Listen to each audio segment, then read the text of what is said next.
क्या करता है? चार फलों को देता है। ये चार फल कौन है? जो दायक फल चार। ये चार फल कौन से हैं? धर्म, अर्थ, काम, मोक्ष। जो भगवान की कथा सुनता है उसका मन धर्म में लगता है, उसके जीवन में अर्थ आता है, मतलब पैसा, उसकी कामनाएं पूरी होती हैं और वह मोक्ष का अधिकारी हो जाता है भगवान के यश को सुनने मात्र से। इसलिए भगवान की कथाएं सुनना चाहिए। भगवान की कथाओं को सुनने से क्या होता है? धन की वृद्धि होती है, अर्थ की वृद्धि, धर्म की वृद्धि। पहला तो धर्म बढ़ेगा, जिसका धर्म ज्यादा है उसी का अर्थ ज्यादा है, और जब अर्थ अधिक होगा तो आपकी कामनाएं हो जाएंगी पूरी। भाई आप लोग पैसा कमा रहे हैं, काहे के लिए कमा रहे हैं? कामनाओं की पूर्ति के लिए। और सोचो कि कामनाओं की आपकी यदि पूर्ति हो गई तो फिर आपका मन पैसे से हट जाएगा कि नहीं? भाई पैसे में तो तब तक मन है जब तक कामनाएं पूरी नहीं हो रही हैं। आपकी सारी कामनाएं पूरी हो जाएं, उदाहरण माना कि, तो फिर आपका मन पैसे से हट जाएगा। जब कामनाएं पूरी होंगी तो मन कहां जाएगा? फिर मोक्ष की ओर। अभी तक आप लोगों का मन मोक्ष की तरफ जा नहीं रहा है, क्योंकि आपका मन अर्थ में उलझा है, क्योंकि कामनाएं पूरी हो नहीं रही हैं। आपको लग रहा है कि बिना पैसों के काम होगा नहीं, और बात सही भी है। तो सारी जिंदगी देखो, पैसा कमाना सही है, पर सारी जिंदगी यार पैसे के पीछे भागना सही नहीं है। चार है ना, चारों की तरफ भागना है अपने को। पहले किसकी तरफ भागना है? पहले नंबर पे क्या है? जो दायक फल चार। ये चार फलों में पहला फल कौन है? जोर से, पहला धर्म। धर्म की तरफ चलो, धर्म के रास्ते पर रहो। जब धर्म के रास्ते पर रहोगे तो धर्म के हिसाब से अर्थ कमाओ। अधर्म के रास्ते से धर्म, धन नहीं, धर्म के रास्ते से धन, फिर धन से कामनाएं पूरी करो, और कामनाएं पूरी करके मन मोक्ष में, मतलब भगवान में लगा लो। यही जीवन की सार्थकता। बहुत सिंपल है जीवन। आप लोगों ने उलझा लिया है इतना ज्यादा कि पूछो मत।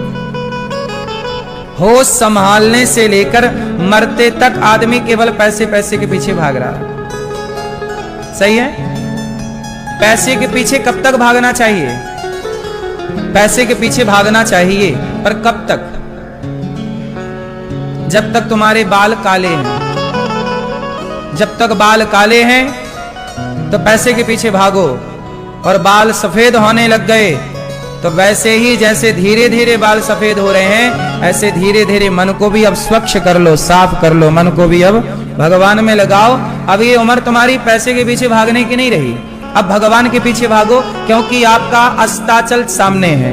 अब आप उदय नहीं हो रहे हैं, आप अस्त हो रहे हैं। बाल सफेद हो गए मतलब आपका क्या हो रहा है? सूर्यास्त।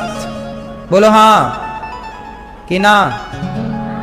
बच्चा है उसका सूर्योदय है, जवान है तो सूर्य उसका मध्याह्न है, और बुढ़ापा आ गया मतलब क्या हो रहा है? सूर्यास्त। अब ये आपका अस्त हो रहा है जीवन। अब हमारी जिंदगी खत्म होने को आई है, हमारे दिन अब पूरे होने को आए हैं। अब हमारा टाइम पूरा, अब टाटा बाय बाय करने का टाइम है। तो यमदूत आए, उसके पहले चित्त को भगवान में लगाओ, संसार का जंजाल छोड़ो। यही देखो, ये एक दोहे का अर्थ है। श्री गुरु चरण सरोज रज निज मन। पढ़ते सब याद सबको है, अर्थ नहीं आता।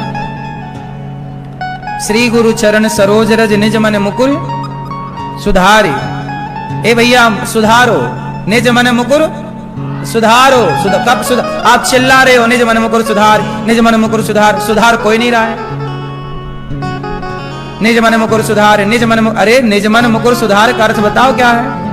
निज मतलब स्वयं के, मन मतलब मन, मुकुर मतलब दर्पण, जो मन रूपी दर्पण है, हमारा चित्त मन है। इस मन को सुधारो। हे भैया सुधारो। कब सुधारोगे? चिल्ला सब रहे। निज मन मुकुर सुधार, श्री गुरु चरण सरोज रज निज मन मुकुर सुधार। सुधार कोई नहीं रहा है। तुलसीदास जी ने सुंदरकांड इसलिए नहीं लिखा, हनुमान चालीसा इसलिए नहीं लिखा कि केवल आप पाठ करो। कोई पाठ करो पर उस अर्थ को भी तो फॉलो करो। हनुमान चालीसा जो कह रहा है उसको फॉलो करना ना सही है। आपको हनुमान चालीसा पूरा आता है, लेकिन आने से क्या होता है? क्या आप उस रास्ते पर चले? फिर तो 4 फल कब मिलेगा? जब भगवान की कथाएं सुनोगे, भगवान में चित्त लगाओगे। और सुनो, बुद्धिहीन तनु जान के। हे हनुमान जी, हम कौन है? बुद्धिहीन। हम कौन है? बुद्धिहीन तनु जान के। ये शरीर, तन मतलब शरीर, ये हमारा शरीर कैसा है? हम कैसे हैं? हम कैसे हैं? जोर से। बुद्धिहीन है मतलब हम मूर्ख हैं। अच्छा एक बात बताओ, आपको यदि हम मूर्ख कह दें तो आप बुराई मान जाओगे? अरे महाराज जी हमें मूर्ख कह रहे हो। अच्छा ये बताओ, आप विद्वान हैं कि मूर्ख हैं? उत्तर दो। क्या टोपी वाले भैया, आप होशियार हैं, विद्वान हैं कि मूर्ख हैं? हैं? मूर्ख।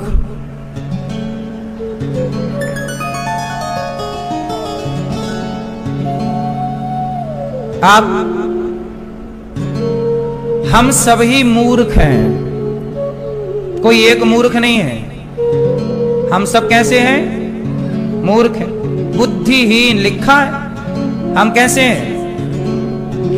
सोचिए, सच्चाई यही है कि हम मूर्ख हैं, लेकिन दुनिया के आगे हम बनते कैसे हैं? बड़े होशियार।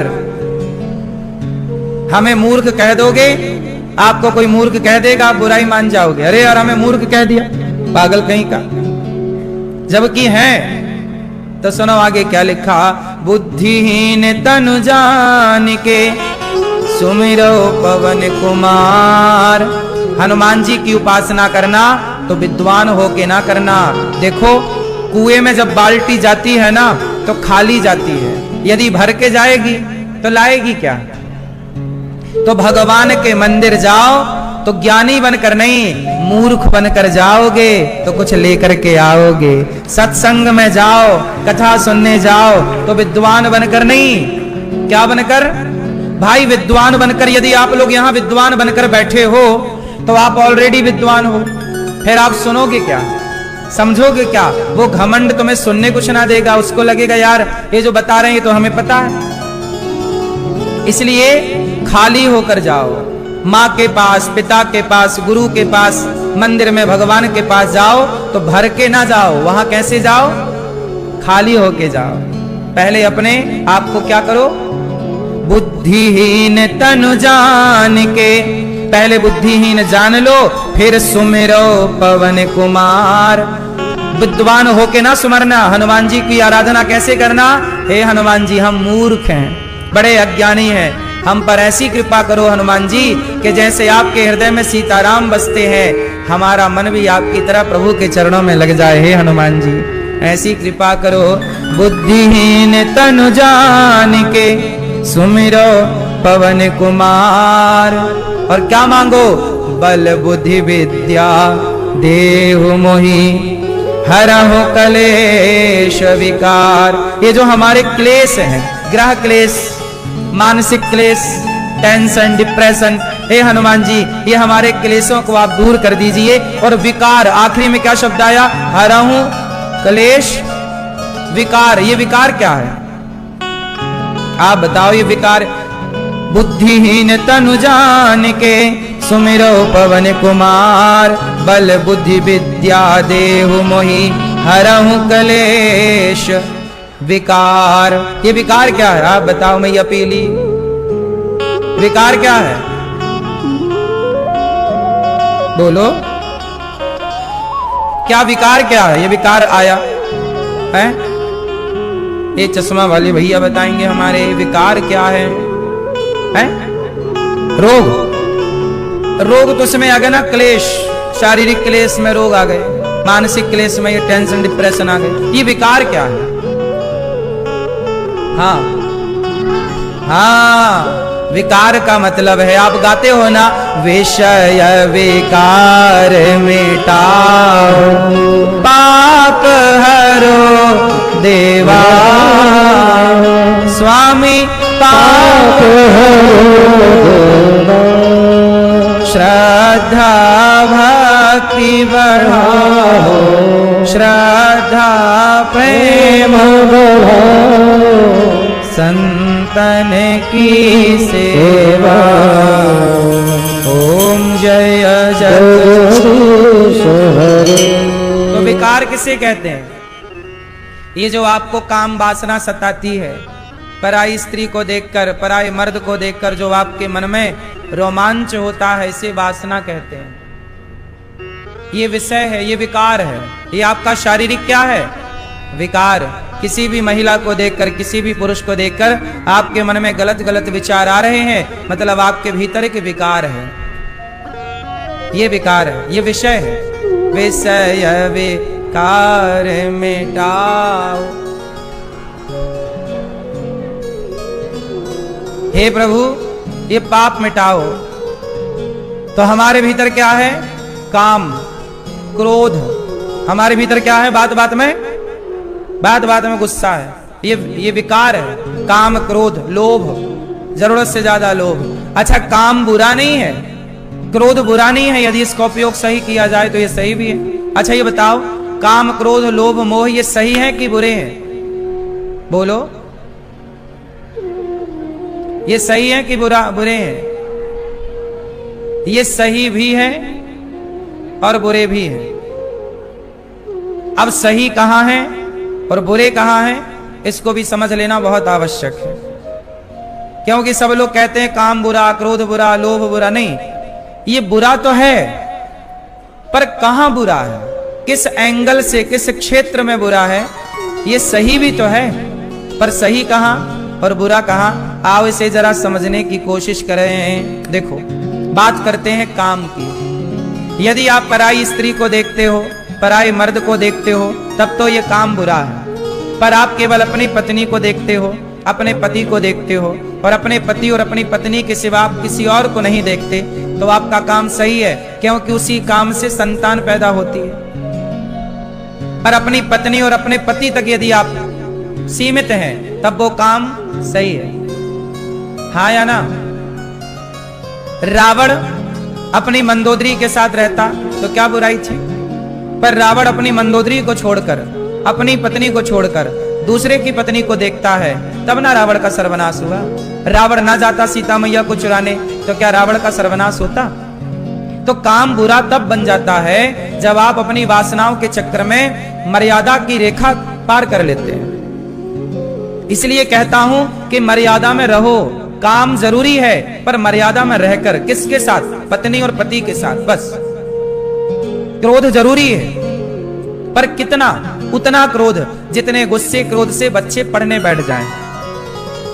क्रोध करना चाहिए, पर उतना जितने क्रोध से बच्चे पढ़ने बैठ जाएं, जितने क्रोध से व्यवस्थाएं बन जाएं, उतना क्रोध सही भी है, क्योंकि क्रोध व्यवस्था बनाने में सहयोगी है।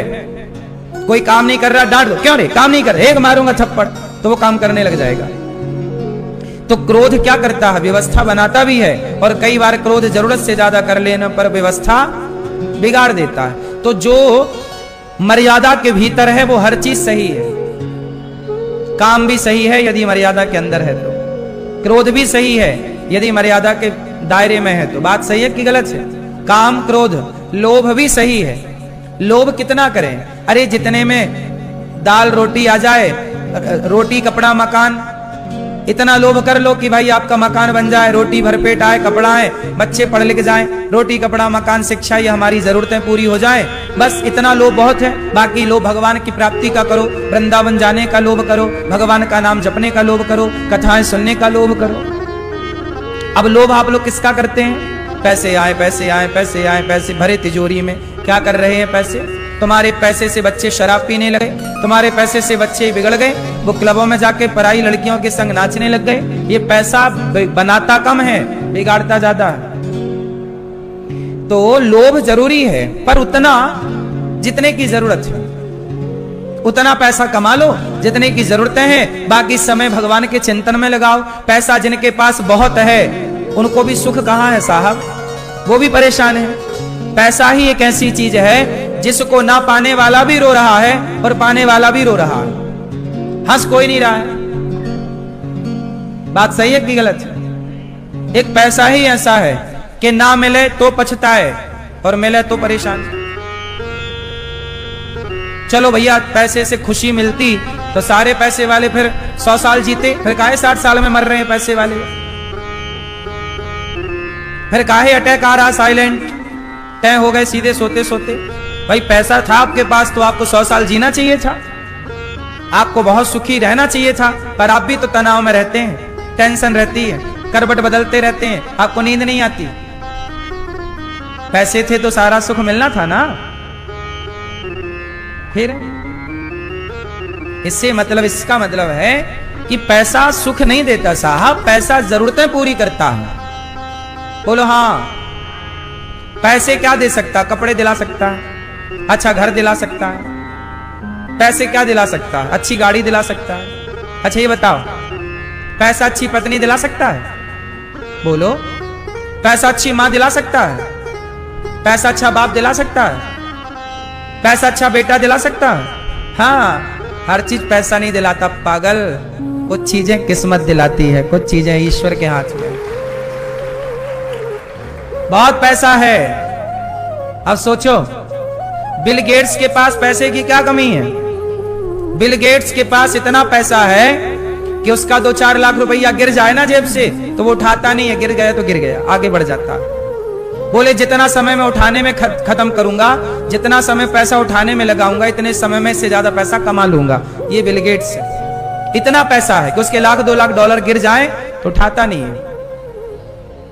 इतना बड़ा आदमी है, पाकिस्तान को खरीद सकता है एक दिन के अंदर, कई देश खरीद सकता है। बिल गेट्स इतना पैसे वाला है, लेकिन उसकी पत्नी 27 साल बाद उसे तलाक देके चली गई। बिल गेट्स की पत्नी अभी आई थी कुंभ नहाने, बिल गेट्स की पत्नी कुंभ नहाने आई। सोचो काहे भैया, पैसे से ही सब कुछ होता तो फिर पत्नी काहे चली गई छोड़ के? इसका मतलब यह हुआ कि पैसे रिश्तों को मजबूत नहीं कर सकता, पैसे से बहुत ऊपर है संबंध। लेकिन आप ये बात तुम्हें समझाए कौन? तुम्हारा तो पैसे ने दिमाग खराब कर रखा है, तुम्हें कौन समझाइए? तुम्हारे लिए तो हाय पैसा है। अरे पागल, पैसे से बढ़कर तुम्हारी मां है, पैसे से बढ़कर तुम्हारा बाप है, पैसे से बड़े संबंध हैं। इसलिए पैसे को दूसरे तीसरे नंबर पर ले जाओ, पहले नंबर पर रिश्तों को रखो। आप रिश्तों में खुश हैं तो आप अमीर हैं, आपकी पत्नी आज्ञाकारी है, आपका बेटा आज्ञाकारी है, आपके परिवार में हंसी खुशी है, आप अमीर हैं। और आपके पास बहुत पैसा है पर परिवार में प्रेम नहीं है तो आप जितना गरीब कोई नहीं है। आपसी प्रेम नहीं है, पत्नी बात नहीं करती, पति बात नहीं करता, बेटा बात नहीं करता, माँ बात नहीं करती, क्या मतलब फिर पैसों का? 100 पैसों के गद्दों में क्या फायदा?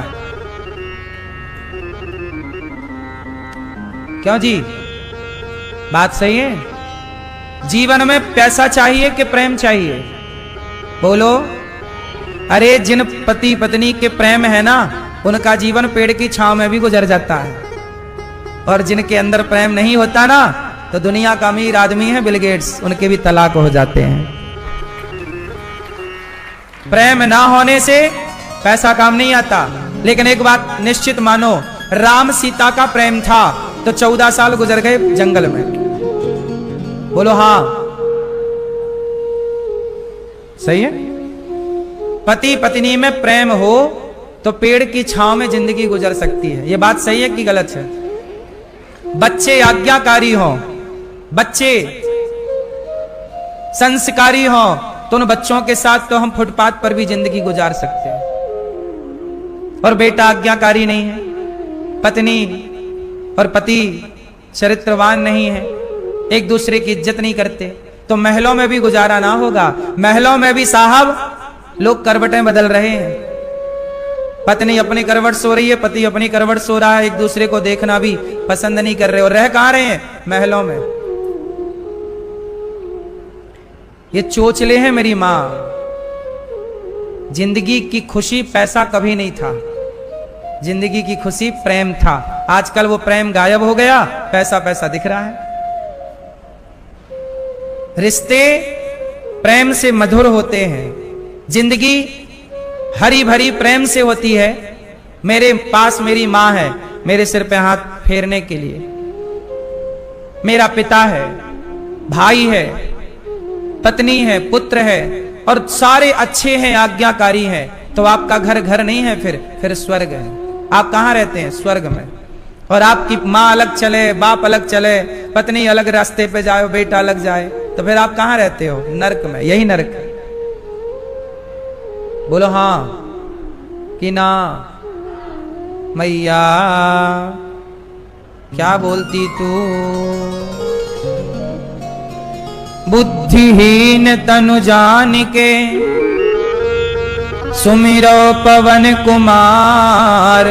बल, बोलो बल, बुद्धि, विद्या देहु मोहि, हरहूं कलेश विकार। हे हनुमान जी, हमारा सारा क्लेश, हमारा विकार आप हरण कर लीजिए और हमें बल दीजिए।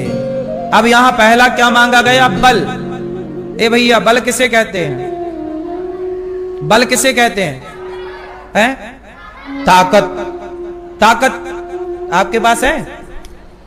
क्या करते हो अपनी ताकत का? हैं? सुनो, ताकत, बल,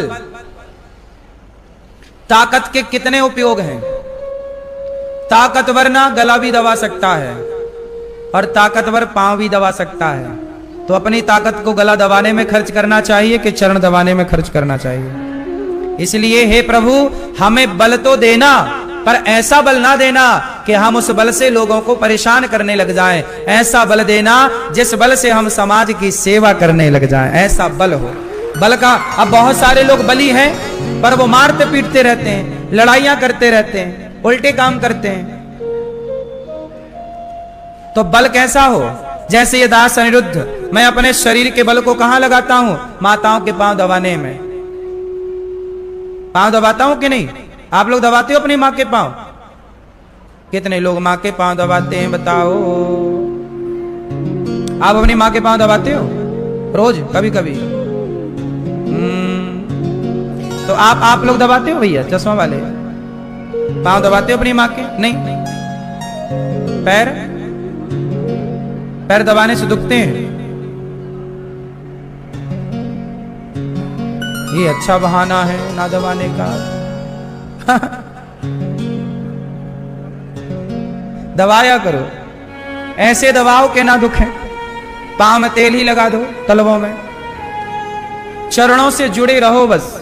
जब आप अपनी मां के पांव दबाओगे, अपने बाप के पांव दबाओगे, तो लिखना गारंटी देता हूं, तुम्हारे बच्चे जब ये देखेंगे कि मेरा पिता अपने पिता के पांव दबाता है, तो आपका बेटा ये लेसन सीखेगा।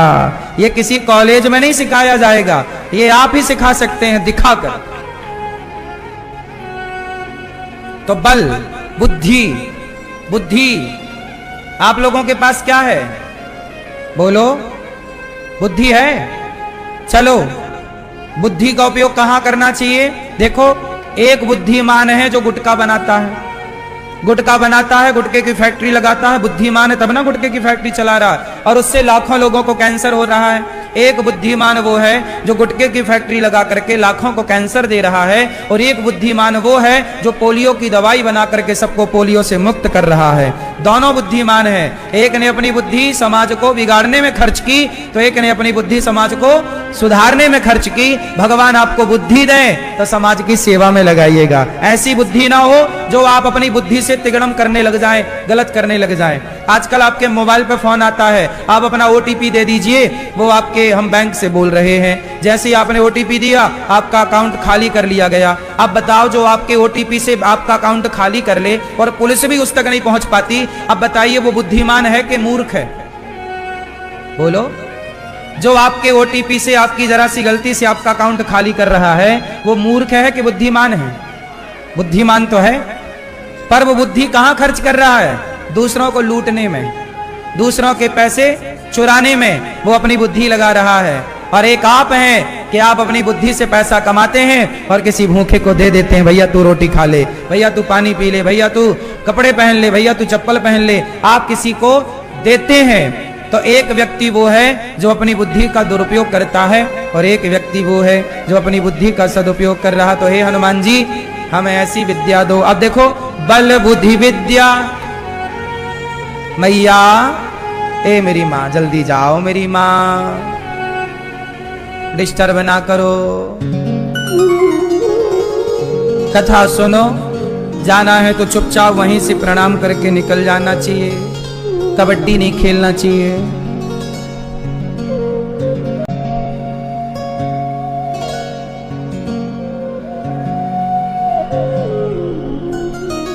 आप भी जा रहे हो? बुराई मान गए क्या? जाओ, टाटा।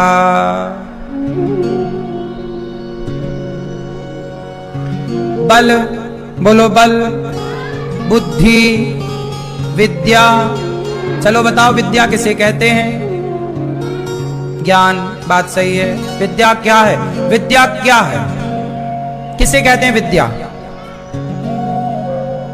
विद्या किसे कहते हैं भैया बताओ?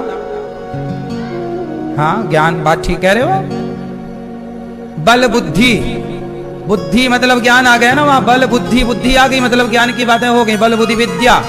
अब यहां विद्या शब्द अलग से है, तो बुद्धि अलग है और विद्या अलग है, दोनों बातें अलग अलग हैं। अब बात विद्या की हम कर रहे हैं। विद्या क्या? चलो बताओ, विद्या किसे कहते हैं? विद्या क्या देती है? आप बताओ, विद्या क्या देती है? ज्ञान। विद्या ज्ञान देती है, ये कह रहे हैं, जानकारी देती है। आप बताओ लाल मैया, विद्या क्या देती है? आप ज्ञान, ज्ञान देती है विद्या। पीली मैया बताओ, विद्या क्या देती है? शिक्षा। लाल मैया बताओ, पंचायती मैया, मैया बताओ, विद्या क्या देती है? विद्या क्या देती है? ज्ञान, ज्ञान। भैया बताओ। हाँ, विद्या ददाति विनयम। विद्या क्या देती है? विद्या ददाति विनयम मतलब नम्रता। विद्या हमें नम्रता देती है, नम्रता सिखाती है, नम्र बनाती है। यदि आप पढ़ लिख करके नम्र नहीं भये तो विद्या का कोई अर्थ नहीं। विद्या क्या देती है? विनय देती है, नम्रता देती है। आजकल के आदमी पढ़ लिख करके ना अकड़ में रहते हैं। जी अपन सब जानते हैं। अरे ये तो मूर्ख हो, जो विद्या पा करके नम्र नहीं हुआ वो विद्वान कैसा है? आम का पेड़ जब फलों से भरता है तो झुकता है, डालियां उसकी। अरे झुकता वही है जिसमें जान होती है। अकड़ खास मुर्दे की पहचान होती है। अकड़ मतलब मुर्दा। यदि आपके अंदर एटीट्यूड है, अकड़ है। आजकल के बच्चे पढ़ लिख के क्या हो जाते हैं? अकड़ू, एटीट्यूड से। अरे भैया पागल कहीं का, तुम डस्टबिन में जाने के लायक हो, कचरे घर में जाओ। ऐसा क्या पढ़ लिया कि तुम अभिमान में डूब गए? पागल। विद्या तुम्हें अभिमानी बनाती है। यदि तुम अभिमानी हो तो मूर्ख हो एक नंबर के। विद्या मतलब सहजता, सरलता, नम्रता। यदि आपके अंदर नम्रता नहीं है, आपके अंदर करुणा नहीं है, आपके अंदर दयालुता नहीं है, तो क्या पढ़े हो फिर? केवल डिग्रियां। आजकल सरकार डिग्रियां बांट रही है। बांटो डिग्री, बांटो बांटो। इन डिग्रियों से भला ना होगा। ये डिग्री वाले बेटे ही अपनी मां को घर से निकाल बाहर फेंकते हैं। ये अपनी मां की तक तो कदर करते नहीं, अपने बाप की इज्जत करते नहीं। हमारे गौरी गोपाल में ऐसी माएं रहती हैं जिनका बेटा प्रोफेसर है, मास्टर है, बड़े बड़े सरकारी पदों पर है, पढ़ लिख करके ना है, वो अपनी मां की इज्जत नहीं करता। पढ़ा लिखा है। ऐसी क्या पढ़ाई पढ़ ली तुमने? अरे शिक्षा का मतलब ही है मातृदेवो भव पितृदेवो। जो अपनी मां की इज्जत ना करे, जो अपने बाप की इज्जत ना करे, वो पढ़ा लिखा है कि मूर्ख है? बोलो। चलो यदि देखो आपके अंदर शिक्षा है मतलब आपके अंदर नम्रता होनी चाहिए। विद्या का मतलब है नम्रता। और आजकल के पढ़े लिखे लड़के एक हाथ में सिगरेट, एक हाथ में शराब, उनको लगता है यही शिक्षा है। पढ़ लिख गए मतलब वो खड़े खड़े खाना सीख गए, खड़े खड़े पेशाब करना सीख गए। पढ़े हैं साहब तो खड़े खड़े पेशाब करेंगे, खड़े खड़े खाएंगे। खाने तक का तो ढंग नहीं है, मूर्खों को बने पढ़े लिखे हैं। खाना कैसे चाहिए? तुम्हारे दादा परदादा बाप दादे सब ऐसे ही घोड़ों की तरह खड़े खड़े खाते थे। फिर तुम बड़े पढ़े लिखे हो। जब तक तुम्हारी मम्मी, जब तक तुम्हारी मैया अनपढ़ थी ना, तब तक जीजाबाई जैसी माए शिवाजी पैदा करती थी। जब से पढ़ लिख गए आप, जब से पढ़े लिख गए, जब से आज की पढ़ी लिखी मम्मियां पैदा होने लग गई, तब से आजकल टपोरी पैदा हो रहे हैं। एक भी शिवाजी पैदा हो रहा तो बताओ कहीं किसी क्षेत्र में। अनपढ़ लोग थे ना तो विवेकानंद पैदा होते थे, झांसी की रानी पैदा होती थी, क्योंकि वो समाज आज के हिसाब से अनपढ़ था। जबकि आपको जानकारी गलत मिली, पहले के लोग आज के लोगों से ज्यादा शिक्षित थे। बोलो हाँ। कभी आपने प्राचीन इतिहास नहीं पढ़ा भारत का? चलो बताओ, आज के लोग ज्यादा पढ़े लिखे हैं कि पहले के? पहले के लोग ज्यादा शिक्षित थे। पहले के लोग शिक्षित थे तो शुद्ध भोजन करते थे। आज के लोग पढ़े लिखे हैं तो सब मिलावटी खा रहे हैं। पहले के लोग अनपढ़ थे तो गाय की पूजा करते थे, आज के पढ़े लिखे हैं तो कुत्तों से मुंह चटवा रहे हैं। बोलो हाँ। पहले के अनपढ़ थे तो गाय का गोबर उठाते थे, आज के पढ़े लिखे हैं तो कुत्ते की पोटी उठा रही है मैडम और बोल रही है मैं पढ़ी लिखी हूं। बहुत ज्यादा कुछ बदला नहीं है, बस गाय से कुत्ते में आ गए, इतना ही अंतर है। नहीं, और क्या बदला? पहले के लोग पढ़े लिखे नहीं थे तो सत्तू खाते थे, सत्तू, सतुआ। बोलो हाँ, जो कि शरीर के लिए बहुत फायदा देता था। और आज के पढ़े लिखे हैं तो पिज्जा बर्गर खाते हैं, जो कि एक तरह का जहर है। अब आप पढ़े लिखे हैं तो आप जहर खाएंगे। पहले के लोग अनपढ़ गंवार थे तो सत्तू खा